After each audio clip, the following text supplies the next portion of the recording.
जय हिंद दोस्तों, आप सभी का एक बार पुनः नौकरी धारा पर बहुत बहुत स्वागत और अभिनंदन।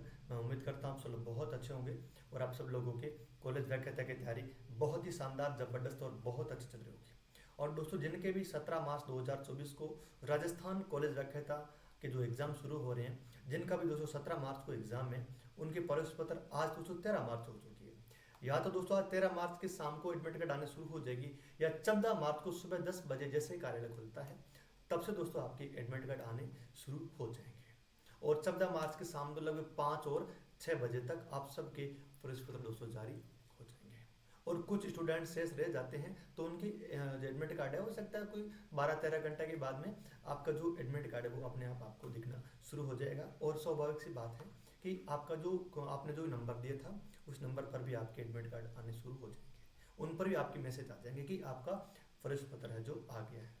और रही बात, अगर आपको एडमिट कार्ड निकालना नहीं आता है तो आपको क्या करना है कि सबसे पहले आपको जो राजस्थान गवर्नमेंट जो एसएसओ आईडी है, उस एसएसओ आईडी पे जाके जो रिक्वायरमेंट पोर्टल है, जो भी आपने फॉर्म भरा है, उस फॉर्म पे क्लिक करने के बाद में वहाँ पर आपको गेट एडमिट कार्ड का एक आपको ऑप्शन दिखेगा। उस पर क्लिक करने के बाद में आपको ऑटोमेटिक आपका जो आधार जो आपका एडमिट कार्ड है वो दोस्तों आपको दिख जाएगा। अगर आपको इसे डाउनलोड नहीं करना है तो आपको सीधे आरपीसी की वेबसाइट खोल लेनी है और वहाँ पर भी एडमिट कार्ड ऑप्शन आता है। वहाँ पर आपके जो फॉर्म नंबर, एनरोलमेंट नंबर या फिर एप्लीकेशन नंबर के माध्यम से आप अपना एडमिट कार्ड डाउनलोड कर सकते हो। अगर ऐसे भी नहीं होता है, अगर आपको एडमिट कार्ड से संबंधित किसी भी तरह की दिक्कत आती है तो आप मेरे से बिल्कुल कॉन्टैक्ट कर सकते हो। और रही बात कि आप सब लोगों के दिमाग में एक बहुत सही सवाल आते हैं कि क्या सर, जो हमारे 17 मार्च से हमारी परीक्षा शुरू हो रही है, क्या सर इसमें 40% नंबर लाने अनिवार्य? कहीं नहीं, 40% जो एक क्वालिफिकेशन मार्क लाना अनिवार्य है, बिल्कुल अनिवार्य नहीं है। किसी में भी दोस्तों आपको 40% नंबर नहीं लाने हैं। आपकी जो मेरिट बनेगी, आपका सब्जेक्ट का पेपर और राजस्थान जनरल स्टडीज का जो राजस्थान सामान्य अध्ययन वो पेपर 3rd हुआ था उनको, और आपका जो साक्षात्कार इंटरव्यू होगा, कुल मिला के दोस्तों उन सबको मिला के आपकी मेरिट बनने वाली है। तो आपको चिंता करने की जरूरत नहीं है कि इस पेपर में 40% नंबर लाने हैं या नहीं। ठीक है, ये डाउट बिल्कुल आप क्लियर कर देना। एक और बात कि क्या सर, हमने जो 7 जनवरी को हमारा पेपर हुआ था वो पेपर सर हमने दिया ही नहीं। राजस्थान सामान्य अध्ययन जो 3rd पेपर हुआ था सर, वो हमने पेपर दिया ही नहीं। क्या सर हम इस एग्जाम में बैठ सकते हो? बिल्कुल आप बैठ सकते हो, लेकिन फाइनल सिलेक्शन होगा या नहीं होगा ये तो आरपीसी ही डिसाइड करेगी।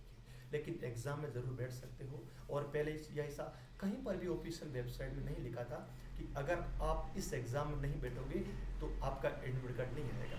जिनका भी दोस्तों 17 मार्च को पेपर है, जिसका हिंदी का पेपर है या फिर विधि का है या फिर जो जियोलॉजी का पेपर है, और कुछ एक स्टूडेंट मेरे फ्रेंड्स ऐसे भी थे जिन्होंने 7 जनवरी को हमारा पेपर हुआ था तो पेपर दिया ही नहीं था, लेकिन उनका भी एडमिट कार्ड आया है। तो कहीं ना कहीं सारे डाउट आप सब लोगों को क्लियर हो गए कि जिन्होंने पेपर नहीं दिया है वो भी एग्जाम में बैठ सकते हैं। लेकिन फाइनल जो सिलेक्शन आपका होगा या नहीं होगा ये तो आरपीएस से ही डिसाइड करेगी। हो सकता है आपके सब्जेक्ट पे अपने नंबर अच्छे आ जाए तो भी आपका मामला सेट हो जाएगा। तो आपको दोस्तों चिंता करने की जरूरत नहीं है। आपको अपनी जो तैयारी का जो पूरा पूरा टाइम है वो अपनी तैयारी पे देना है, बिल्कुल आपको चिंता नहीं करनी। एक और बात मैं आपको बता दूं कि आपको आपका जो 17 मार्च को परीक्षा है इसमें दोस्तों आपको नेगेटिव मार्क से बचना है। ठीक है, आपको दोस्तों नकारात्मक अंकन से बचना है। जहां तक मेरा मानना है कि अगर आपको क्वेश्चन नहीं आए तो दोस्तों आप 5वां गोला भर देना, लेकिन गलत मत करना। एक और बात बताता हूँ, नहीं तो दोस्तों आप सिलेक्शन के रेस से बाहर हो सकते हो। मैंने मेरे वैसे भी ऐसे भी बहुत सारे फ्रेंड्स देखे हैं कि बस हम लोग इनका सिलेक्शन हो ही गया था, लेकिन क्या हुआ कि गलती की वजह से 4-5 क्वेश्चन नहीं आते हुए बिल्कुल तुक्के मार के आगे। भाई साहब, अगर आप तुक्के मार दोगे ना तो समझ लो कि आप सिलेक्शन के रेस से फिक्स बाहर हो जाओगे। एक एक पॉइंट पे दोस्तों आपको हजारों, एक एक नंबर पे आपको हजारों स्टूडेंट मिलेंगे।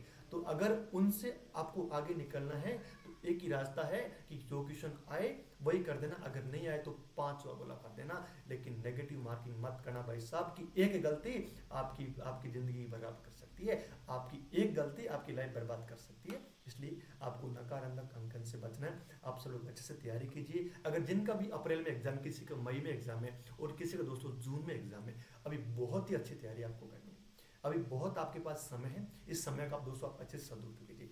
अगर आपको किसी भी तरह की दिक्कत हो, चाहे आपको कुछ भी आपके दिमाग में क्वेरी है कि सर असिस्टेंट प्रोफेसर के बारे में मेरे से सवाल करना है, तो बिल्कुल आप मेरे से कर सकते हो।